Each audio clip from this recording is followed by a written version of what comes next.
What's going on, guys? It's your favorite movie YouTuber, the Hungry Movie Buff, back at it again with another movie review. Back at it, as you can see, kind of the AMC right there. I just got out of the theater. Just want to kind of give you my quick thoughts, as you can see by the title of this video. I just want to kind of talk about Karate Kid Legends, kind of give you my first thoughts, first opinions. I'm a avid watcher of all the Karate Kid movies. I've watched all seasons of Cobra Kai, including the most recent one. So I'd say I'm a pretty avid fan of the movie and the franchise itself of Karate Kid, Cobra Kai, all that good stuff.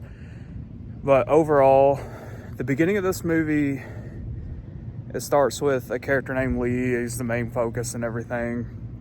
And him and his mother are moving from Beijing.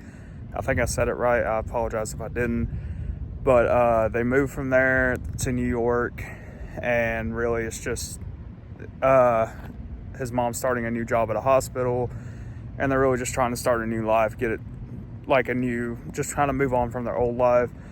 But one thing leads to another, and Lee gets back into karate.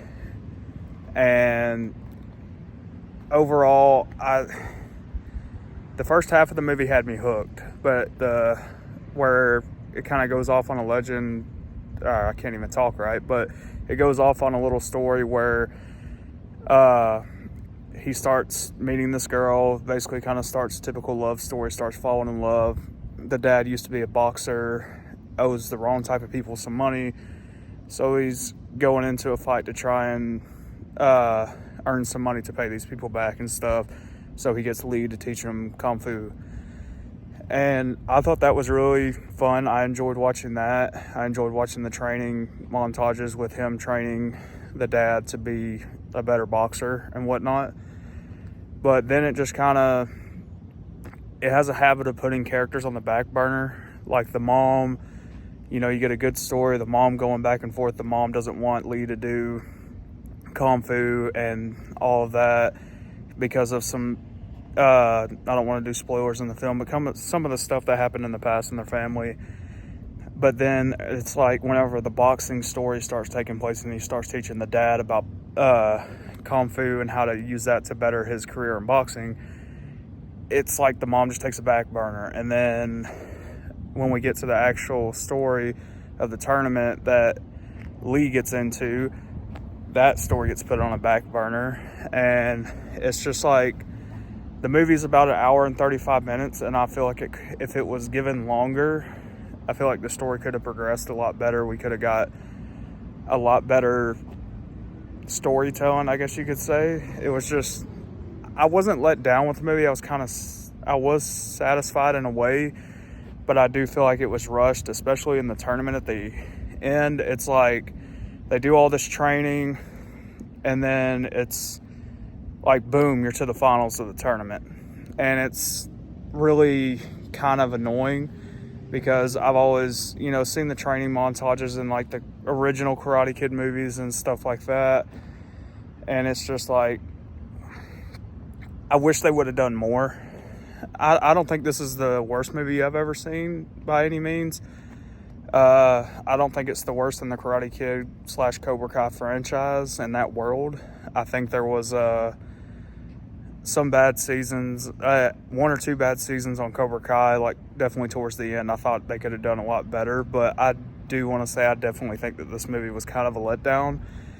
I think it does have a benefit of just being 90 minutes in and out, but then again, it's a little over. It's probably like 95 minutes. But either way, I feel like this movie would have benefited by giving at least another like 20 minutes or so, maybe even just 15. But overall, as a fan of the franchise, I would turn this on a rainy night just to kind of watch on Netflix. But I could never really see myself remembering this 3 hours from now when I'm sitting on my couch at home playing a game or something. It was a fun watch. I'm a fan of the franchise. I don't mean to sound repetitive when I say that. But overall, I just was kind of let down by the movie. Could have had more time, more character development, more story development and stuff. And I just overall really kind of wish that they would have done more with this film than they did. There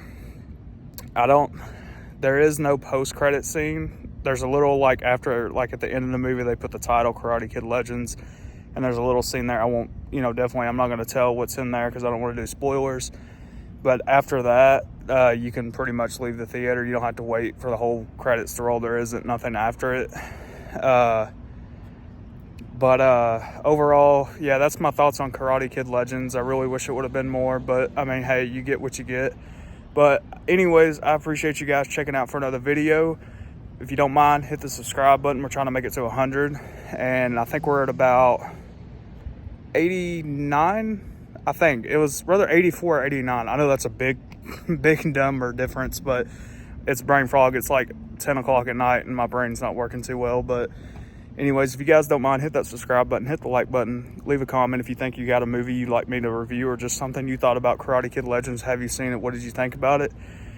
I appreciate you guys checking out for another video, and I'll see you in the next one.